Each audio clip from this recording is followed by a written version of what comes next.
Bonjour et bienvenue dans Génération Méditerranée, l'hebdo. Que savent nos voisins italiens de nous? À travers le prisme de l'actualité, le site d'information Corsica Oggi fait œuvre de pédagogie. Pour en parler, notre invité Guillaume Bérégne. Bonjour et merci d'avoir accepté notre invitation.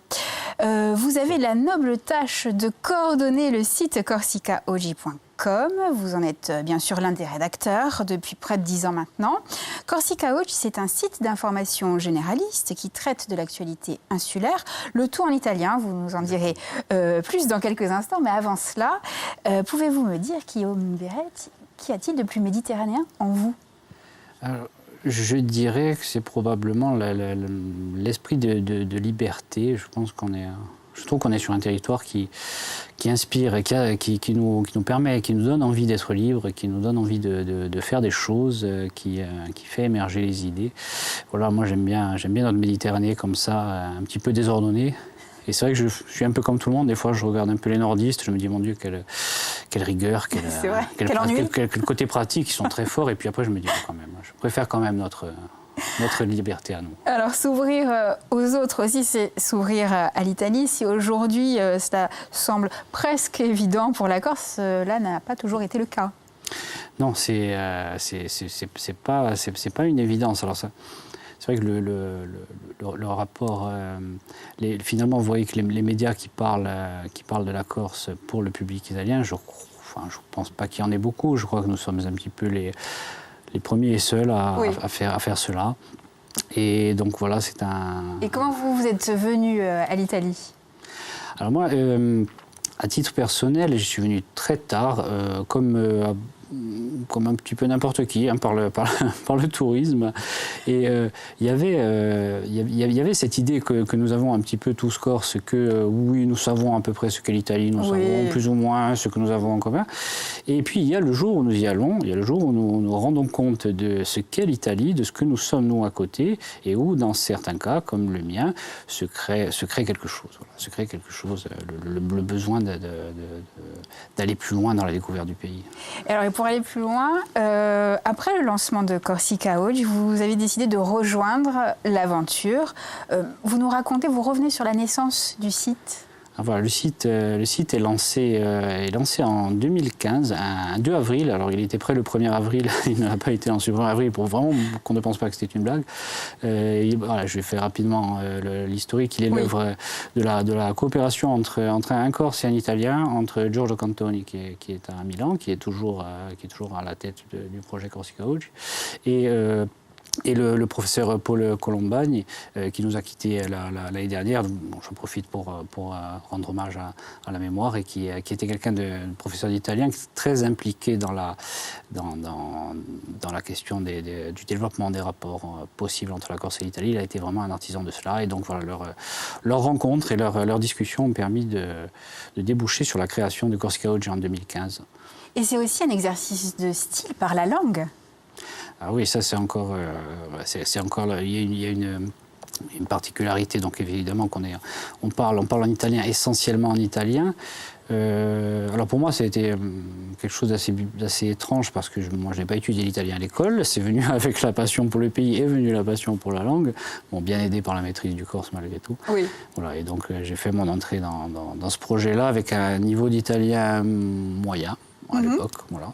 Mais ça a été un moteur un peu d'apprentissage. Bien sûr. Et on y trouve, vous l'avez dit, également des articles en langue corse, l'intercompréhension par l'exemple. C'est ça. L'intercompréhension, c'est véritablement le point d'appui du projet Corsica Oggi, et la chose sur laquelle on s'appuie pour dire, regardez, nous avons beaucoup plus en commun que les lieux communs. C'est cette intercompréhension, c'est l'évidence même qu'on est, malheureusement, un petit peu obligé de rappeler, quoi. Et donc on produit des articles en corse que le public italien est globalement, je crois, assez heureux de pouvoir lire. Ils ont cette satisfaction de se dire, je le lis, je le comprends. Enfin, c'était évident, mais je suis quand même content de me confirmer que je peux le lire et le comprendre. Et ça crée des liens. Ça. Et pouvez-vous brosser le profil du lecteur type? Qui vous lit? Alors, je pense qu'on peut vraiment créer, on pourrait mettre nos lecteurs dans deux grandes catégories. Il y a d'une part les gens très au fait de ce qu'est la Corse, de l'histoire de la Corse, des liens qui ont uni la péninsule avec notre île. On a cette partie du public-là et qui donc est de fait intéressée par son actualité, par sa politique, par son économie, par ce qui touche les gens et qu'est-ce qui fait la vie en Corse. Et d'un autre côté, nous avons justement, pas dire tout l'inverse, mais presque, c'est-à-dire beaucoup de gens qui vont découvrir notre site au travers parce qu'ils prévoient leurs vacances en Corse, donc ils prennent quelques renseignements, étant un peu un des seuls sites en langue italienne, donc forcément on sort dans les premiers, oui. Nous avons toutes sortes d'articles de type culturel, donc ils nous trouvent, ils apprennent plus sur la Corse et ils se rendent compte finalement qu'ils n'en savaient pas grand-chose. Alors, et du côté de la rédaction, comment ça se passe en coulisses, comment se décident les sujets ? Alors là, on est encore à un stade, c'est ça, c'est la difficulté des projets comme le nôtre, c'est que c'est encore très artisanal, hein. Bon, on ne va pas se mentir, chacun travaille chez lui, on utilise heureusement que les nouvelles technologies nous permettent d'organiser le travail à distance et de le faire du mieux possible. Oui, mais je souligne quand même que c'est un site généraliste, il y a de tout, du sport, de l'économie, de la politique, de la culture. Vous proposez une information vérifiée, valide, sérieuse, professionnelle. On s'efforce d'aller dans ce sens, c'est-à-dire qu'on ne peut pas se...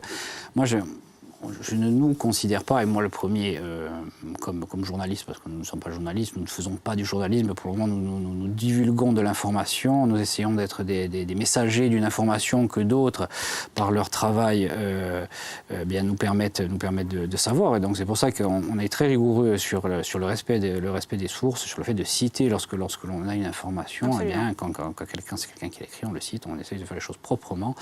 Et donc oui, on essaye de parler de tout ce qui peut intéresser. Donc voilà, principalement politique, société et sport.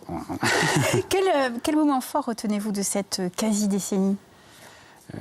Je crois que le plus marquant dans tout ça, le plus fort, c'est de se rendre compte qu'entre 2015 et aujourd'hui, nos rapports ont évolué, les rapports entre la Corse et l'Italie ont quand même fait un petit pas en avant, et donc se rendre compte que finalement nous sommes dans le sens un petit peu d'une certaine marche, alors d'une marche peut-être un peu alternative au regard de ce qu'est notre actualité politique et de ce qu'elle sera, mais on va un peu dans le sens d'une alternative. Alors, on s'est posé là un petit peu par hasard, au bon moment, j'ai l'impression, oui. Et on va essayer de continuer comme ça.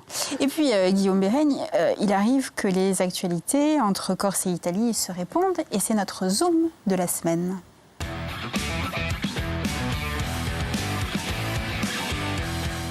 Et on commence peut-être par la question migratoire. En septembre, des représentants de l'association SOS Méditerranée ont fait le déplacement en Corse pour discuter de cette problématique et installer une antenne de l'association dans l'île.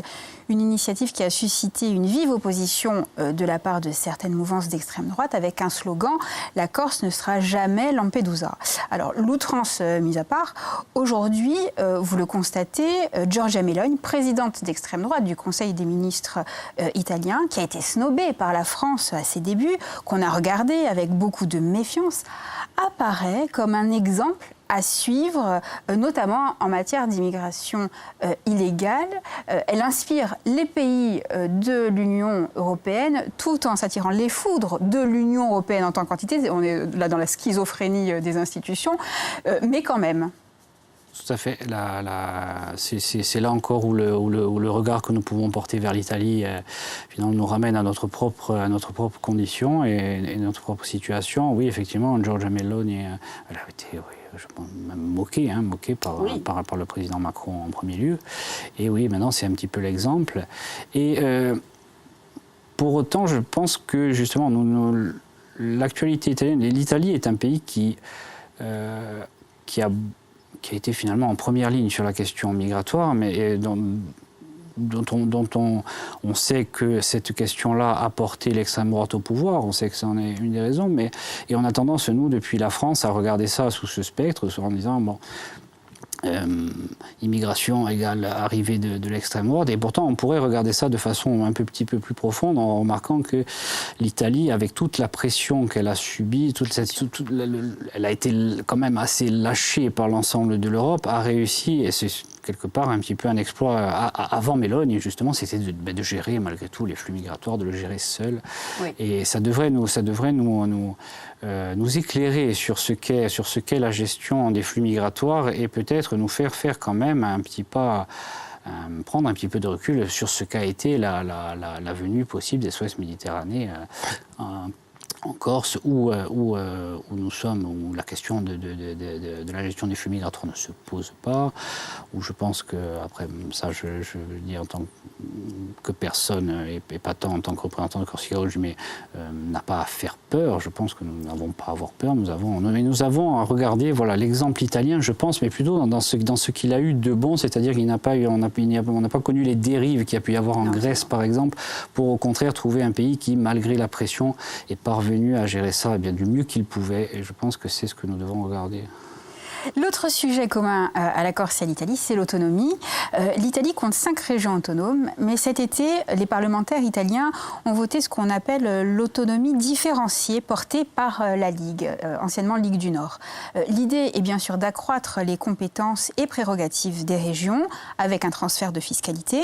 Le risque, accroître les inégalités nord-sud et rompre la solidarité nationale. Alors d'ailleurs, une demande de référendum pour abroger la loi a été formulée par plus de 500 000 personnes et 5 régions, les régions principalement du Sud. La Cour constitutionnelle devra se prononcer sur la validité de la demande avant le 10 février prochain. Voilà, alors l'autonomie heureuse n'est pas forcément pour tout le monde. Non, c'est vrai qu'en Italie, c'est un sujet qui fait beaucoup parler, oui, et qui pour nous est, je pense, particulièrement intéressant. C'est vrai que déjà les statuts d'autonomie particulière dont disposait la Sardaigne, la Sicile ou l'Alto Adige étaient déjà très intéressants dans la vision que l'on pouvait avoir, nous, de l'autonomie que nous pourrions peut-être arriver à mettre en place. Et c'est vrai que l'autonomie différenciée comme ça, c'est quelque chose d'assez inédit et qui peut peut-être nous permettre, nous offrir une fenêtre sur le futur, sur un futur possible, parce que c'est vrai que nous, alors, à l'échelle de la Corse, nous sommes très loin d'avoir l'autonomie. Alors on est encore très loin de l'autonomie comme on l'entend déjà au sens de l'autonomie sardo-sicilienne. Oui. Mais si on se projette dans un futur, dans un futur possible, où finalement l'autonomie arrive en Corse et où pourquoi pas l'autonomie ailleurs en France, et donc on pourrait peut-être arriver à ce stade de l'Italie où on commence à se dire mais l'autonomie crée des disparités, oui, et va faire qu'aujourd'hui on va donner des prérogatives à certaines régions sur des questions comme la santé publique ou l'éducation. C'est particulièrement préoccupant de voir les résultats possibles quand on sait par exemple que c'était très discuté dans le Veneto où on va avoir 25 lits d'hôpital pour 100 habitants, lorsqu'en Calabre il y en a 8. Oui. Voilà. Et on va laisser à chaque région la possibilité de gérer ça. Donc je pense que nous, ce grand débat-là qui se déroule en Italie, il doit nous éclairer. Il est très intéressant, il doit éclairer nos politiques, j'espère, qui justement, le point central de la demande de l'autonomie en Corse, c'est quand même à un moment donné le pouvoir normatif, le pouvoir, la possibilité de légiférer en Corse. C'est ce que refuse la France. Voilà, et le financer aussi. Surtout de le financer. Et donc, ce qui nous est, voilà, quand même, qui est le point. La fameuse ligne rouge, c'est celle-ci. Et donc, voilà. C'est ça. Je l'ai dit dans mon introduction, vous faites œuvre de pédagogie parce que vous devez aussi lutter contre certaines idées reçues, que ce soit d'un côté comme de l'autre. Alors, comment fait-on? D'autant plus dans un média en ligne où tout va très vite. Tout va très vite, où on sait qu'on ne peut pas compter sur les plateformes de réseaux sociaux pour modérer à notre place. Absolument pas. Donc on doit le faire. Donc sur la partie site, tout se passe plus ou moins bien. Maintenant les gens, les publics réagissent assez peu directement sur les articles, mais c'est vrai que c'est sur les réseaux sociaux où ça se passe. Et donc voilà, nous devons faire face. Alors Bon, comme nous avons à peu près 90% de lecteurs italiens et une petite 8% de lecteurs corses, nous avons assez peu éventuellement de personnes qui, depuis la Corse, vont avoir un problème avec ce que nous faisons. Donc, généralement, c'est plutôt bien accepté. Mais nous avons une toute petite frange côté italienne qui, parfois, vient remettre un petit peu sur le tapis des idées vieilles, de vieilles idées irrédentistes qui ne conviennent, qui ne conviennent ni à moi ni à personne dans la rédaction. Ouais. Et dont on doit essayer de couper le mal à la racine très rapidement. Oui. Donc des fois on a des commentaires assez désagréables et qui vont directement... Il y a une espèce chez certaines personnes, et c'est ça le grand paradoxe, c'est-à-dire on essaye de recréer du lien et pourtant il y a quand même toujours... on fait passer parfois les Corses comme les responsables de leur propre... du fait qu'ils ne sont plus tellement italiens. Mais bon voilà, certains essayent de refaire l'histoire, donc on doit être toujours très réactif pour couper court à ce genre de choses. Et rigoureux. Et très rigoureux aussi sur ce que nous écrivons, sur ce que nous disons.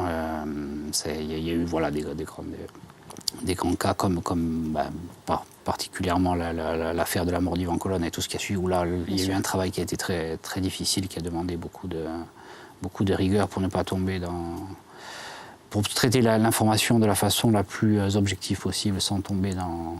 Oui, et c'est là où on retrouve l'importance d'une rédaction plurielle. Le pluralisme est respecté. Le pluralisme, il est important. Oui. On essaie, alors on est toute petite équipe, on essaie de faire valoir des idées parce que voilà, on produit des articles, quand on parle des choses, on en parle de façon plus objective possible. Mais il est vrai que parfois on est tenté de se lancer dans un travail un petit peu plus subjectif. Éditorialiser. Voilà. Et ça, éditorialiser, c'est très compliqué sur les questions politiques en Corse parce que bon, soit on est d'un côté, soit on est de l'autre. Hein. On a toujours un petit peu du mal à choisir. Donc ce qu'on a réussi à faire, c'est que voilà, on arrive parfois à avoir 2 articles sur le même thème avec 2 points de vue différents, comme ça tout le monde et tout le monde est content. Qui compose la rédaction ? Alors, nous sommes vraiment d'une équipe. Participons à la rédaction de manière fixe, nous sommes 5, nous sommes 2 en Corse et 3 personnes en Italie. Et ensuite, il y a des participations ponctuelles de personnes de part et d'autre de la mer, voilà, qui vont venir contribuer en écrivant un article, 5, 10. Certains sont passés par chez nous pendant plusieurs années, d'autres ils sont restés 15 jours, mais ont permis au projet d'avancer. Oui, et ça permet ces collaborations permettent de renforcer tout autant les liens entre la Corse et l'Italie. Comment voyez-vous évoluer le site Corsica Oggi dans les prochaines années ? Parce qu'en plus, l'accès est absolument gratuit. Oui, c'est vrai. Tout le contenu est gratuit.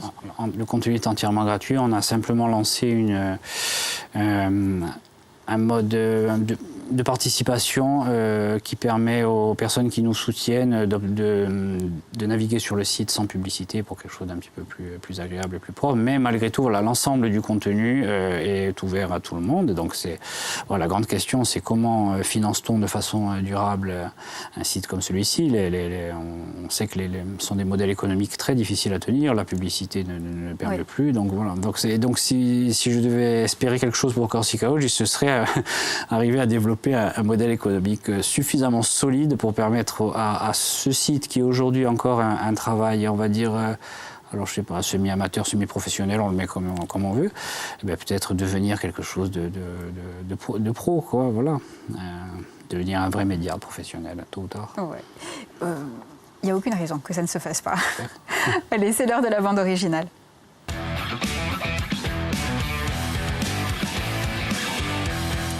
Guillaume, vous avez souhaité conclure cette émission avec Genova per noi de Paolo Conte. Quelques mots d'explication sur ce choix. Et parce que, alors il me reste sûrement beaucoup de choses à voir de l'Italie, hein, je suis loin de tout connaître, mais c'est vrai que la découverte de Gênes a été un moment particulier.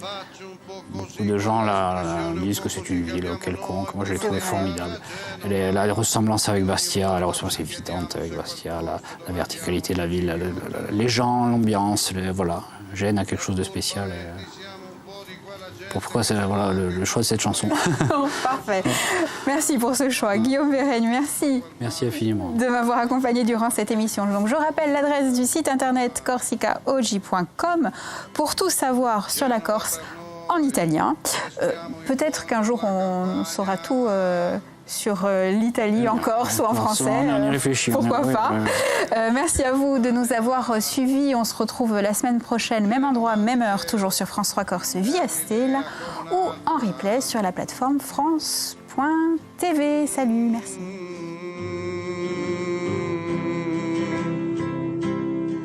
Quella faccia un po' così, quell'espressione un po' così che abbiamo noi mentre guardiamo Genova, come ogni volta la usiamo circospetti, ci